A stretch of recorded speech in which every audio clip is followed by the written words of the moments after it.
8e point, l'éducation. L'éducation, c'est la poursuite de travaux dans les écoles, en particulier sur Anne-Pierre Jean.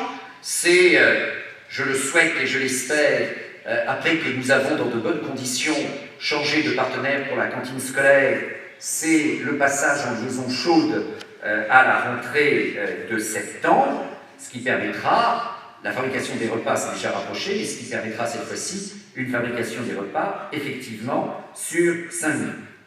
C'est la poursuite du projet d'aménagement des rythmes scolaires et faire participer à créer à cette réflexion qui a été relancée il y a quelques semaines par le ministère de l'Éducation nationale.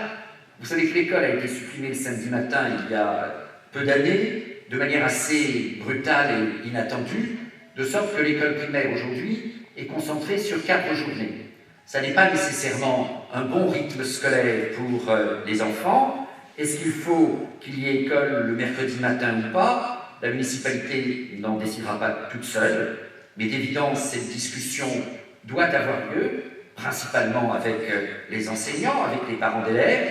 Et puis, nous souhaitons, avec Jean-François Berne, avec Anne-Marie Chirouz, que ce soit l'occasion de bien redonner tout le souffle que mérite notre beau dispositif d'aménagement des rythmes scolaires.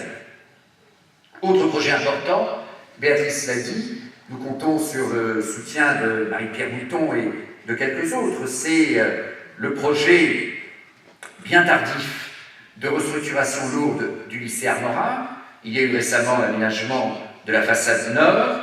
Ce qui est indispensable, d'évidence, c'est une restructuration bien plus ambitieuse qui passe par la démolition des ateliers et le réaménagement de certains bâtiments, la construction d'un nouvel accueil, et cela s'articulera bien sûr avec la partie sud de l'établissement, vers la place Solzhenitsyn, et il faudra bien définir les conditions d'intermodalité et de transport, en particulier les arrêts de cars.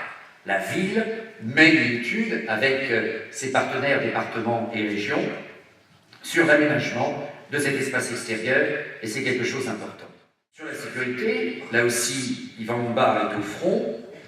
Nous espérons voir démarrer rapidement, je salue le lieutenant de Beauce qui est dans l'assistance, voir démarrer rapidement la construction de la nouvelle caserne de pompiers, ce qui n'est pas un luxe. Ce sera un effort important du SDIS, ce sera aussi un effort important de la ville, mais aussi de plusieurs communes voisines qui participent à la réalisation du projet, je les en remercie, et bien sûr, au premier chef, la commune d'Oust, puisque cette nouvelle construction, chez Raymond, se fait dans le cadre de la fusion à venir des centres de Cré et d'Oust.